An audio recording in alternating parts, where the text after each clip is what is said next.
Je m'appelle Terence Pélissère, j'ai 41 plus 1 an, je ne vais pas dire le chiffre qui est interdit. Je suis donc préparateur mental, j'utilise aussi le terme coach mental, je sais que certaines personnes pensent que c'est un peu péjoratif, mais comme je ne travaille pas que dans le milieu du sport, j'aime bien utiliser aussi ce terme de coach. En tout cas, j'interviens vraiment sur la dimension mentale. Et ce qui me passionne dans la vie, c'est beaucoup le sport.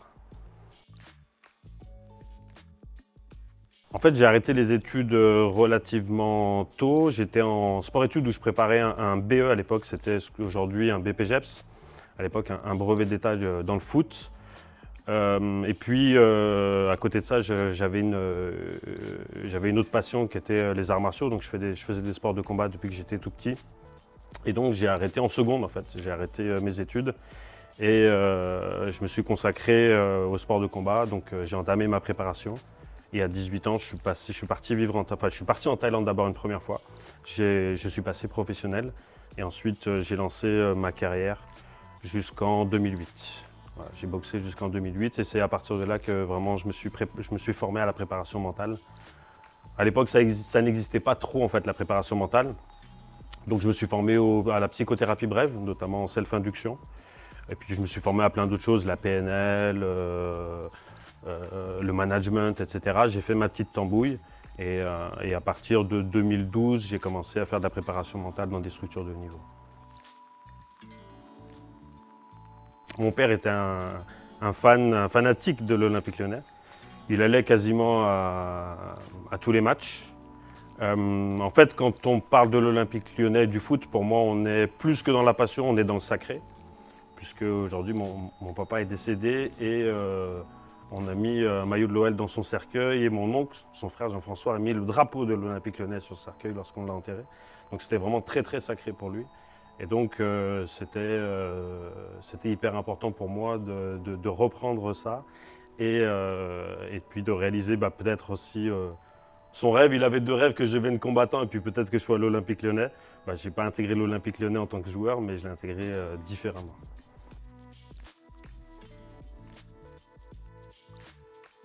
Je regarde que ce qui me passionne pour être honnête. J'ai des amis, des joueurs de foot professionnels qui regardent tous les matchs, même de division inférieure, etc. Moi, je regarde que ce qui me passionne, donc essentiellement l'OL garçons et féminin. Je regarde tous les matchs des filles et des garçons, des pros. Après, j'aime bien aussi, je m'intéresse à la culture du Real Madrid et du Bayern Munich. Deux clubs qui sont constamment en fait, au top niveau. Et j'essaye vraiment de comprendre ce qu'ils arrivent à inculquer. Et pourquoi le Real Madrid arrive à gagner autant de Ligue des Champions et pourquoi les personnes qui arrivent dans le club ressentent comme ça ce devoir de la gagner. C'est ce qui m'intéresse vraiment. Donc voilà, Lyon, le Real et le Bayern Munich, on va dire. Après, je m'intéresse beaucoup au foot anglais, je vais énormément en Angleterre. J'aime bien aller dans les stades anglais. Il y a une ferveur particulière, notamment le fighting spirit, c'est ce qui m'intéresse. Voilà. J'ai développé ça beaucoup en Angleterre, puisqu'à l'époque, j'emmenais des combattants de MMA combattre, notamment à Manchester, à Liverpool, où il y a comme ça une grosse combativité avec des villes un petit peu dures. Bon, Liverpool, ils sont revenus au top niveau. Manchester, c'est plus trop ce que c'était, mais j'aime bien ce club quand même. C'est un club un peu de bad boy. Moi, j'avoue que c'est un peu le profil de joueur que j'aime bien, avec les Cantona, Beckham, Cristiano Ronaldo, etc. Ce profil-là, j'aime beaucoup.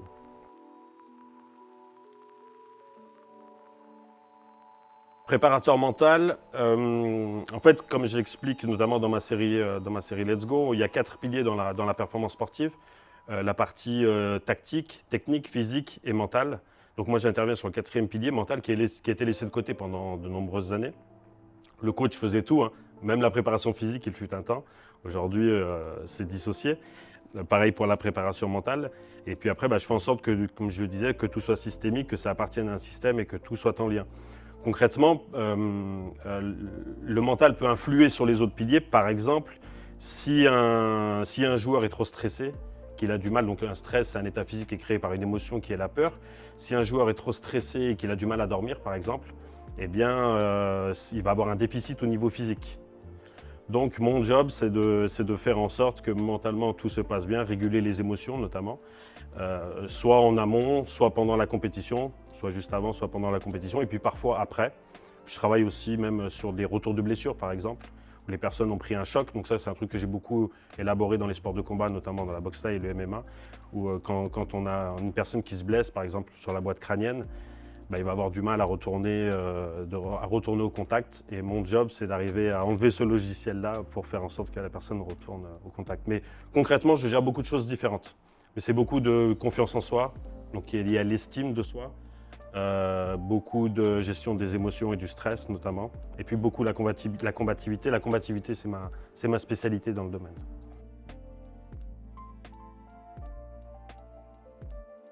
Un coach mental, on va dire, c'est un peu le pompier qui va venir éteindre le feu. Voilà. Donc on va travailler, il faut que ce soit opérationnel, il faut que ce soit efficace, il faut que ce soit tout de suite. Un psychologue, déjà, a une licence, il a fait 5 ans d'études, et lui va travailler un peu plus en profondeur, c'est-à-dire on va vraiment aller chercher loin dans l'enfance, etc., et prendre le temps. Et puis après, on va parler, là on parle de bien-être, après on peut parler même de santé mentale. Par contre là, ce sont des psychiatres, ce sont des médecins qui délivrent des ordonnances, etc. On est sur toute autre chose. Le job d'un préparateur mental, c'est simplement d'accompagner un athlète à performer et de régler quelque chose en un temps très court. En fait, pour faire simple, quand j'ai commencé les thérapies brèves, je partais sur des cycles de 6 mois avec mes clients. Et quand j'ai intégré le monde professionnel, notamment du foot, on m'a dit que j'avais pas 6 mois pour régler le problème. Si on a un attaquant qui ne marque pas, si dans les 2 semaines c'est pas réglé, on prend la porte. Le foot, c'était compliqué pour moi d'entrer dans le football, pour être honnête. Je traînais mon image du monde plutôt des sports de combat. Donc la première discipline qui m'a ouvert les portes, c'est le rugby.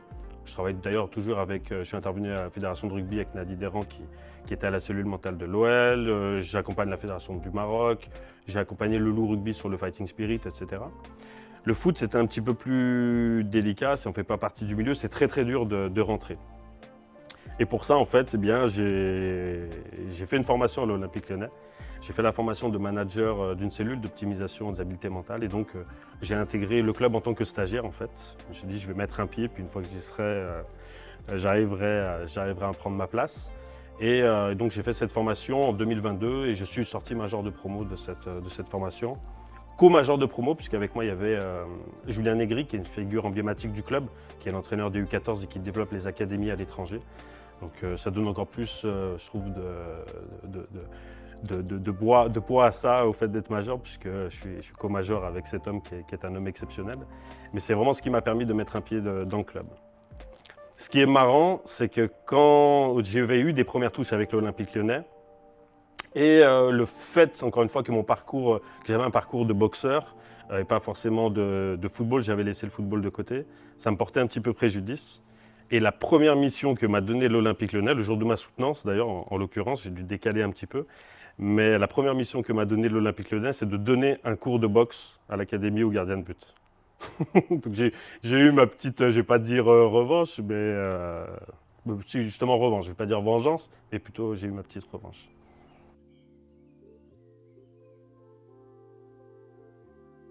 Les sports de combat, donc on est sur un sport individuel, même si on a un collectif, on a un groupe, on n'est jamais vraiment seul, hein, il y a les coachs, les soigneurs, etc.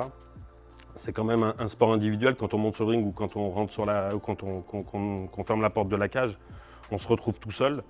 Donc je pense que par rapport au sport collectif, la gestion des émotions est beaucoup plus importante. Tout est décuplé. Et aujourd'hui, en fait, quand j'interviens, même par exemple sur des derbies, où j'ai accompagné des jeunes à préparer des derbies, des choses comme ça, j'ai l'impression, pour moi en tout cas, hein, qu'émotionnellement, c'est beaucoup moins fort que ce que je vivais dans les sports de combat. Et donc pour moi, j'ai une grande facilité à gérer ce genre de situation-là.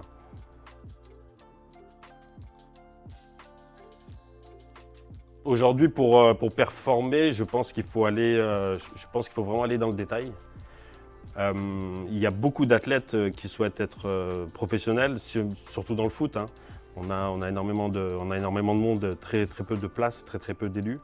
Et c'est dans le détail que ça va se jouer. Et on arrive à un certain niveau où physiquement, on est à peu près au même niveau, techniquement aussi selon les postes. Tactiquement, on prend les mêmes informations. Donc qu'est-ce qui peut faire la différence? Très souvent, ça va être le mental. Ça va être de faire la bonne chose au bon moment.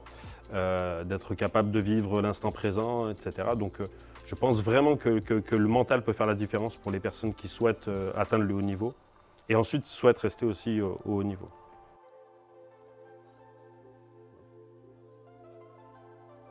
Déjà, il y a eu de grosses pertes financières. Il y a des clubs qui ont investi énormément d'argent sur certains joueurs et malheureusement, ils n'ont pas été à la hauteur des attentes. Et donc, on se pose forcément les questions pour qu'est-ce qui s'est passé. On peut même se servir de ça des années après pour progresser sur ça. Et je pense qu'il y a beaucoup de clubs qui se sont rendus compte qu'ils n'avaient pas forcément accompagné les joueurs correctement, des joueurs qui n'ont pas performé parce qu'ils étaient en dépression. Il y a beaucoup de paramètres en fait que les fans, les supporters, ne prennent pas en compte. Mais vous prenez un joueur, moi qui vais souvent en Angleterre, vous l'emmenez dans une ville en Angleterre, je parlais même d'un super club comme Liverpool par exemple, vous l'emmenez dans une ville comme Liverpool, le ciel est bas, la nuit tombe tôt, parfois leurs femmes ont une carrière et elles n'ont pas forcément envie de suivre. Donc parfois il y a de la distance qui se crée, donc la personne se retrouve seule à Liverpool ou ailleurs, hein, peu importe le club. Les enfants arrivent dans un pays où ils ne connaissent pas la langue, ils perdent leurs amis, etc. Et c'est plein de paramètres qui font que ça peut être un échec, l'aventure peut être un échec.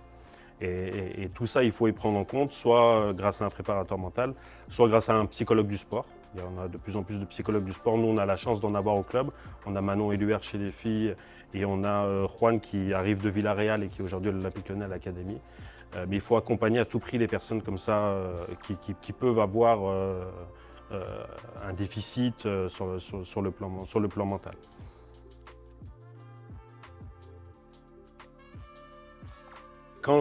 Alors, il y a des aventures totalement différentes. Je peux intervenir directement pour un club, je peux intervenir directement pour une ou un athlète. Les profils sont totalement différents et je fais en sorte de toujours créer une équipe autour de moi. Comme je disais, je suis manager d'une cellule d'optimisation mentale et un bon manager sait s'entourer de personnes qui ont de très bonnes compétences. Je ne vais pas dire déléguer parce que par exemple, je n'ai pas les compétences de Nino. Sur la partie physique, j'ai fait appel à lui parce que pour moi c'était le spécialiste à Lyon. Et donc selon les cas et selon les profils, j'essaye de faire en sorte de créer la meilleure équipe et surtout que ça matche avec le joueur. Parce qu'on peut avoir le meilleur prépa physique ou le meilleur entraîneur foot et puis parfois ça ne matche pas. Donc je fais en sorte de trouver les bonnes personnes. Et comme j'accompagne aussi une multitude de joueurs, bah, l'objectif, même si Hugo, je passe beaucoup plus de temps avec lui qu'avec d'autres, l'objectif quand même c'est de faire en sorte qu'il soit entouré le plus possible. Et puis après, bah, dans le milieu, c'est beaucoup par recommandation, énormément sur recommandation.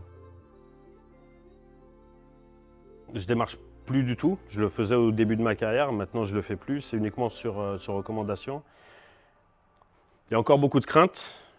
Aujourd'hui, je cite Hugo, j'ai Selma Bacha aujourd'hui qui en parle beaucoup et qui cite mon nom dans toutes ses interviews. Mais en fait, la plupart des joueuses et des joueurs n'avouent pas en fait, avoir un préparateur mental. Et donc, le premier échange, il se fait au téléphone. Et l'objectif pour moi, c'est de les mettre en confiance. La question qui revient souvent, c'est est-ce que j'interviens pour le club ou est-ce que j'interviens pour le joueur ou la joueuse? Et est-ce que les informations, comme je ne suis pas professionnel de santé, je ne suis pas tenu au secret professionnel. Mais on signe quand même un contrat moral et même physique, hein, on signe un contrat, et je suis tenu à la discrétion. Mais en fait, ils ont vraiment peur de ça. Ce qu'ils veulent savoir, c'est si ça ne sortira pas du cabinet. Voilà. Donc d'abord les mettre en confiance, et puis après des fois ça match, et puis des fois ça ne matche pas.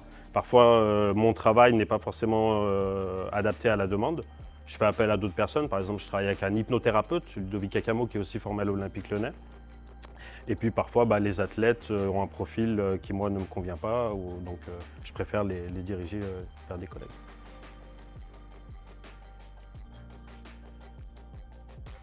Le fighting spirit, c'est une vraie philosophie. C'est ne jamais s'avouer vaincu.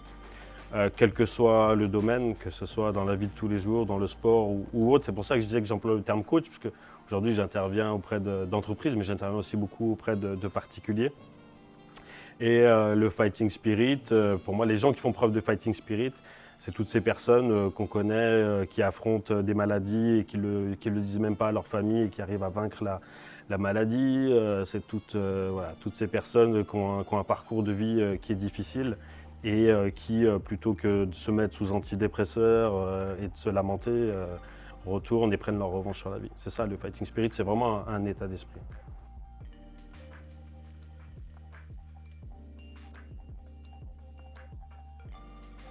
Déjà, il ne faut pas hésiter à les reprendre.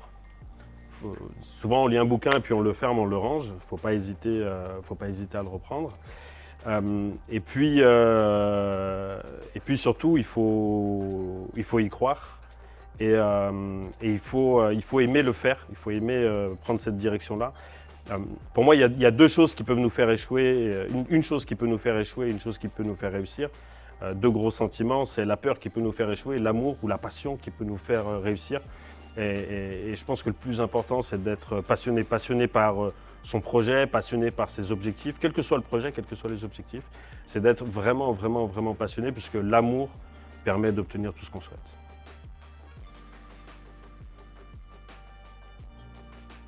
Alors justement, l'avantage, c'est que c'est hyper passionnant.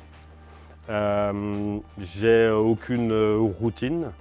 Ça, c'est merveilleux. J'ai personnellement, je ne suis pas devenu préparateur mental par hasard. J'ai aussi moi-même des troubles, par exemple, des troubles de l'attention, etc. Et j'ai du mal quand c'est toujours la même chose. Il faut que ça bouge, il faut que ça change. Et là, c'est le cas dans ce genre de milieu. Après, inconvénient, je dirais qu'il faut constamment s'adapter. Les joueurs sont à la disposition des clubs. Donc il faut faire varier les plannings, selon les compétitions, il faut être à la disposition. Il y a un joueur qui a une finale à jouer un week-end. Si 15 minutes avant le match, il est dans les vestiaires en train de vomir, il faut répondre, il faut l'avoir en visio, il faut lui parler, etc. Donc il faut être relativement disponible. C'est presque le seul inconvénient. C'est difficile en fait, parce qu'il y a beaucoup de gens que je ne peux pas citer. Hein, comme je disais, il y en a très peu qui acceptent que je les cite. En fait, je gère énormément les familles des joueurs, en fait. Des joueuses et des joueurs. Et leur entourage, en fait, m'apporte énormément de travail, en fait. Presque plus que les athlètes. Et comme Hugo est en train de prendre sa place en Angleterre, sur l'avant-dernier voyage, j'ai emmené ses parents à Londres. Et Hugo a affronté Chelsea, les 19 de Chelsea en match amical. Donc il était en joueur invité à ML Stead. Et en fait, autour des terrains en Angleterre, il y a des petits murets en briques, comme on voit à Manchester United par exemple. Et donc j'ai fait venir ses parents pour les rassurer, notamment pour rassurer sa mère, puisque le foot anglais, on sait que ça va vite, ça va fort. Et donc voilà, je voulais qu'elle se rende compte qu'il était dans une bonne structure, que c'était carré, qu'il n'allait rien lui arriver. Et en fait, dans ce match, il perdait 3-0, je l'ai un petit peu boosté, il a retourné le match, ils ont fait 4-4 à la fin. Mais sur une action en fin de match, il court tellement vite, il veut récupérer une balle parce que la balle allait sortir, il voulait la récupérer. Et en fait, il est tellement vite qu'il est emporté par son élan, il saute par-dessus le muret et il tape un bungalow, enfin un Algeco qui est juste derrière, quoi. Il s'explose l'épaule contre l'Algeco. Et là, sa mère est devenue toute blanche, ça m'a rappelé ma mère quand elle venait à mes combats. Et donc là, en fait, je me suis retrouvé à arrêter de gérer Hugo sur le match et je me suis occupé de la maman. Voilà. Et parfois, c'est ça mon job, c'est de m'occuper de l'entourage plus que de la personne qui est sur le terrain. Je trouve personnellement que c'était une belle saison. Le scénario était sympa parce que c'était dans le bon sens. Si on avait fait un départ tonitruant sur les 6 premiers mois et qu'après on s'était écroulé, là ça aurait été difficile. Là, le fait de commencer très très mal et puis de retourner la situation, j'ai trouvé ça fabuleux. Ça a montré surtout qu'on a des ressources incroyables au club. Ça nous a permis aussi de nous recentrer sur les valeurs du club. Ça, c'était très très important. Je pense à des gens qui ont intégré le staff comme Jérémy Bréchet, qui m'a permis de lancer l'école du leadership cette année, à l'époque où il était encore chez les 19, puis après il est passé dans le groupe pro, dans le staff. Et donc on a fait appel à ces personnes-là qui ont rappelé que le jeu lyonnais a une identité, etc. Et grâce à nos ressources internes, on a réussi à inverser la vapeur. Je trouve ça exceptionnel. Je pensais sincèrement qu'on allait gagner la finale samedi. Je pensais qu'il allait se passer quelque chose et qu'on allait les battre. Bon. Ça s'est joué à des détails, comme toujours dans le sport de haut niveau, mais la fête aurait pu être encore plus belle.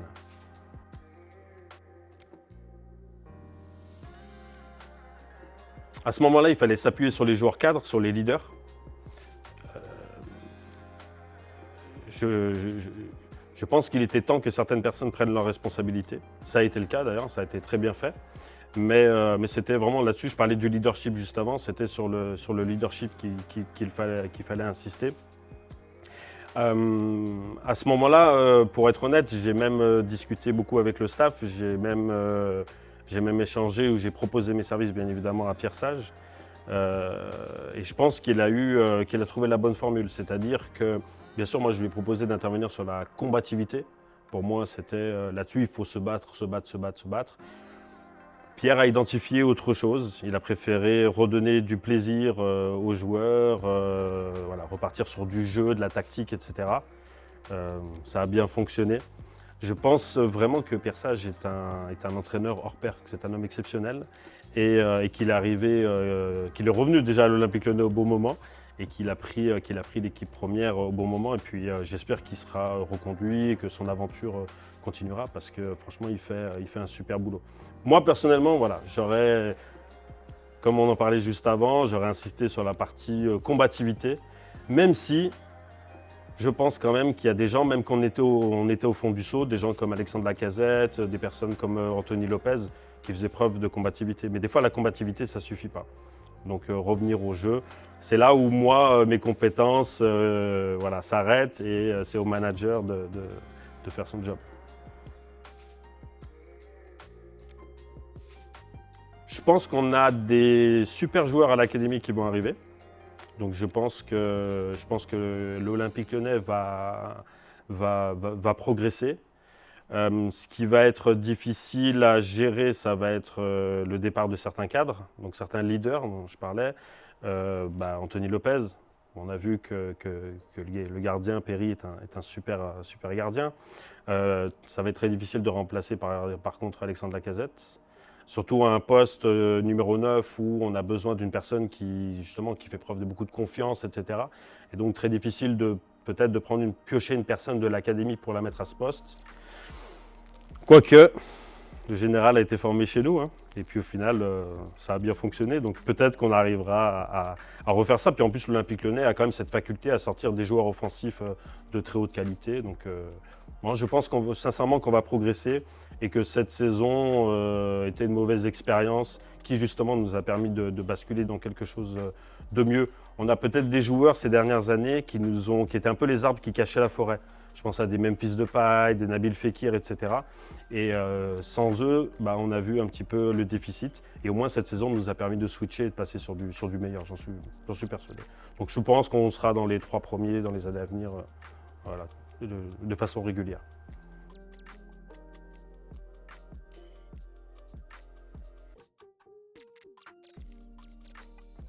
Très bien. Hop là. Tac. Ludovic Giuli, je suis bien tombé. Hein. J'ai eu la chance de rencontrer Ludovic cette saison en fait.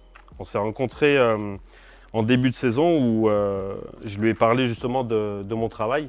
Il ne savait pas du tout qu'on avait une cellule d'optimisation mentale au club, donc je lui ai parlé notamment de celui qu'il avait créé, Jean-Yves Augier, de Nadie Deran et de Samantha Dizazo qui est aujourd'hui la directrice. Donc on a eu la chance de beaucoup échanger. C'est un super athlète. J'aime bien son profil parce que c'est un joueur, alors je vais dire, c'est pas péjoratif de ma part, je fais qu'un 1m72, mais c'est un petit joueur justement. C'est pas forcément le profil qu'on aime en France de base.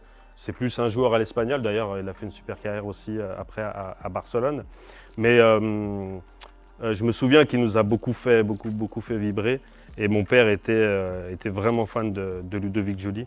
Je me rappelle là, sur les années Coupe d'Europe où on a eu des gros matchs. On savait qu'on pouvait compter sur lui, on savait que ça deviendrait un super international. Quelqu'un avec un gros mental. Il s'est occupé des attaquants aussi après à l'Olympique Lyonnais. Je pense que c'est une personne qui peut faire un partage d'expérience très intéressant avec les jeunes. Voilà. En tout cas, c'est une très bonne personne. Et d'ailleurs, je lui ai offert mon livre, Boosted Fighting Spirit. Je ne sais pas s'il l'a lu. En tout cas, il l'a dans sa bibliothèque, j'espère.